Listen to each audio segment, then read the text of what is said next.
We are on the topic excellence and how to get on to the fast track to excellence. We've discussed over the last 2 days sincerity of action and purity of heart. And today we'll take clarity of thought. It is extremely important that we develop this ability called clear thinking. This is an art that needs to be developed. It doesn't come naturally. So, what is this clarity? Most of us have confused thinking. And our thinking is confused because desires, attachments, ignorance comes in the way. What it is that let's take the example of a room that is in darkness. And there is furniture in that room, and there are all kinds of fixtures and this, that, and the other. If you want to get across the room from one end to the other, and you are in darkness, every time you make a move, you hit against a piece of furniture, you trip over a carpet, maybe something or the other goes wrong. And so what do? You try and rearrange the furniture. You try and rearrange things around you in such a way that you don't get hurt. But it doesn't work. And however much you put in effort at rearranging things outside of you, in the room, it doesn't help. All you need is one candle. And the light of that one candle is enough to take you through the room to the other side without any mishap. So, we are trying to get across in the world, in this journey of life. And right through, not just we as individuals, society, nation, the whole world is trying to rearrange things around us. And however much you rearrange things in the world, you will continue to get hurt, continue to have some accident somewhere until you bring in light, the light of knowledge, the light of wisdom. The wisdom which tells us who we are, what is the nature of the world, and how to interact with the world in such a way that you have a smooth passage through the world and to that state beyond. So therefore, it becomes extremely difficult extremely important to develop your intellect. Why are we speaking of development of the intellect? As you've seen in this chapter, right through the Gita, right through Vedantic texts, this importance of the buddhi, intellect, is emphasized because as human beings, we have two extraordinary gifts. One, choice of action. We have a wide array of choices before us. And in order to make the right choice, right not in terms of a moralistic, ethical viewpoint, but right in terms of what is in your interest, to be able to just understand that, we've also been given an intellect with which to make the right choices. Now what happens is, you're born with this capacity to choose. Even an infant, a 2-month-old infant, has the capacity to accept food or reject it. And I don't know whether you've tried pushing food down an infant. If the infant doesn't want to, there's nothing you can do. So the choices are being implemented, the choices are being made right from an early age. But if you continue to make choices without a well-developed intellect, a well-fortified intellect, you end up making the wrong choices and then suffering. And this is what's happening. So, this intellect is clouded, as we said, by desires. A sattvic intellect is one where there is no clouding of desires. See, the first step to developing clarity of thinking is temporarily at least to set aside your desires, temporarily to set aside your attachments, temporarily to set aside the clouding, rise above it. It's there. But for the moment, you don't take that into consideration and see things as they are. The next step is through the spiritual practices to reduce the quantum of desires, improve the quality of desires, change the direction of your desires to the higher. And then you find that there is absolute clarity. You see things which others don't see. And you have, because of this clarity, you have no problems in the world whatsoever. So, what is this sattvic intellect? A sattvic intellect, as is told to us in the 18th chapter of the Gita, is one that knows clearly the difference between pravritti and nivritti. Pravritti and nivritti are what activity to pursue and what activity to abstain from. Throughout the Gita, we are told to perform what they call as swadharma activities. Choose a field of activity that is in line with your talent, with your gift, with the bulk of your vasanas. Vasanas, you understand?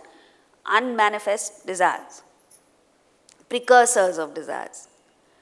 So, your swadharma is what you need to pursue and keep away from all paradharma activities, all activities that are not aligned with your core interest, with your swadharma. The intellect also knows karya, what you ought to do, akarya, what you ought not to do. So what you ought to do is follow the sane counsel of your intellect. What you ought not to do is to act on the whims and fancies of your mind, to act on mere sense indulgences. A sattvic intellect also knows what is to be feared and what is not to be feared.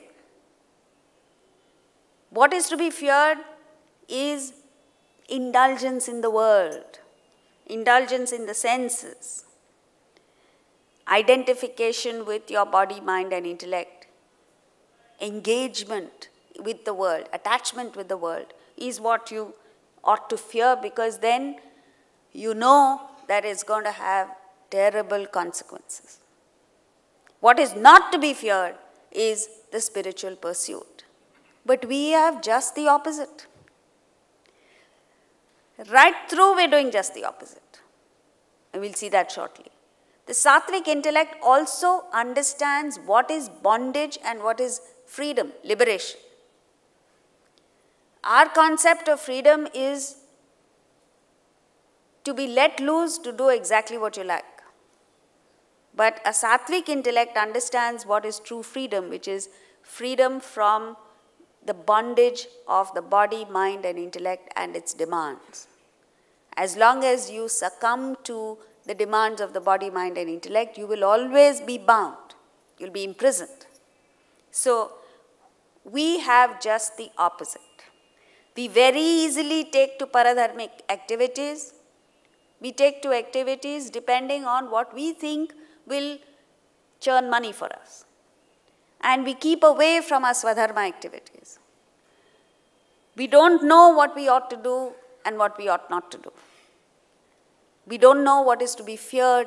We fear spiritual pursuit and we don't fear involvement, engagement with the world. And we certainly don't have a concept of what is bondage and liberation.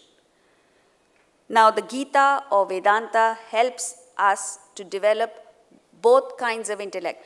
We as human beings not only have a gross intellect which discriminates between pairs of opposites in the world, we also have what is known as a subtle intellect or conscience. And the job of the subtle intellect is merely to distinguish between that which is permanent and that which is impermanent. The subtle intellect distinguishes between the world on the one hand and that which is beyond the world.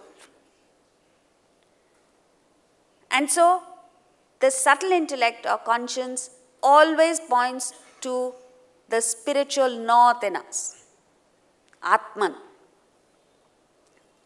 If you follow your gross intellect, it's much better than succumbing to the whims and fancies of the mind. But the gross intellect can go wrong sometimes. But if you follow your subtle intellect, there is no way that you can go wrong. And therefore it is that constantly we are exhorted to follow this conscience, the subtle intellect. Anyone in the world at any period of time follows the conscience, he or she can never ever go wrong. But the problem is that we don't have the courage to follow our conscience. And the signals that the conscience gives us are weak at this moment because there is shrouding by the desires, shrouding by our attachments. And so when the subtle intellect or the conscience tells us something which conflicts with what you like to do, your mind, your desires, throw the conscience aside, throw the advice of the conscience aside, and go ahead and do what you like to do. This causes a lot of mental agitation, this causes stress, and more importantly, you end up going the wrong way. It's like you want to go to Delhi from here, and you end up sitting on an airplane, a flight that is going to Chennai. How will you ever reach Delhi? This is the problem. So we all want success, we all want happiness, we all want to grow to our full potential, but we are opting for actions, emotions and thoughts that take us in reverse gear, completely in the opposite direction. So therefore we need to take a look at both the gross and the subtle intellect. If you take a look at what is happening around the world today, you find that everyone is operating with the gross intellect. All the research that is being done in every field of study, it's just the gross intellect functioning. There is no sense of values, there is no sense of the conscience being even consulted. And so what is happening is every scientific development, every technological advancement is being used for the destruction of humanity rather than for our growth and happiness. You take a look at anything, whether it is the internet, whether it is nuclear energy, whether it is whatever. More often than not, it is used for destructive purposes than for constructive purposes. So it is extremely important in this day and age, where there is so much of scientific development, where there is so many facilities available to us, that the subtle intellect or conscience is developed. We, the lucky recipients of this knowledge, where we have this knowledge at our fingertips, if we don't make this little effort to integrate the knowledge into our system, to strengthen our subtle intellect, our conscience, and use this immense talent, use the immense resources that we have at our command for the welfare of humanity, it will be a great pity. Because before we realize the goal of economic development, we'll only use this, what little growth we have, to destroy ourselves. Minus the subtle intellect, it is impossible to handle wealth, power, or influence correctly. Shankaracharya in the Bhajagovindam says that wealth is the most calamitous thing if you don't know how to handle it. And most of us don't know how to handle it because the subtle intellect is not in place. So the Gita helps in the development of both. Unfortunately, with clouded intellects, we become prejudiced, we become biased. A tamasic intellect, a poorly developed intellect, is one that doesn't understand things in totality, doesn't have the larger picture, doesn't have the total picture, and hangs on to whatever little he can see and asserts that this is right. How many of us do that? All of us do it, somewhere or the other. We hang on to our own notions, our own concepts, And most of the time, our concepts, our notions have no connection with reality. What is the truth and what we are hanging on to are two completely different, opposite things. But we hang on to them and we die with them, but we will never let go. We won't even accommodate the thought that maybe there's another way of looking at it. And then we swear by the Gita, we swear by Vedanta. It has no meaning, because unless we use the knowledge of the Vedanta to clear the cobwebs in our intellect and our mind, it's not going to help. So what we need to do is, with this strong, gross and subtle intellect, we develop the capacity to look beyond the superficial things. You must understand that appearances are deceptive. Appearances are deceptive, they lead us astray. We go by surface emotions. We go by what the eyes see. We don't penetrate in and look beyond it. A truly spiritual person is one who sees the world but understands Atman. We are just the opposite. Where Atman, Brahman, divinity is staring us in the face, we only see physical things. So, when we speak of the clarity of thinking, when we speak of the power of the intellect, we must understand there is a difference between mere intelligence, which is accumulation of data, facts, and the power of the intellect. The power of the intellect is the ability to interpret the data. Collection of data is something that even a computer can do. So you don't need to go around collecting information. What is most important is, how are you able to interpret that data? The quickness with which you are able to interpret it and apply it to your life. Like, there was a man who was walking along, and suddenly there was a voice that said, "Stop, don't go further, because a brick is going to fall down." And he stops, and sure enough, a brick falls just ahead of him. Then he is about to cross the road, and the same voice says, "Wait, don't cross the road, because a car is going to come at full speed, and if you attempt to cross the road, you'll get run over." So he follows the instruction of this voice, and sure enough, a few seconds later, a car comes at breakneck speed and passes by.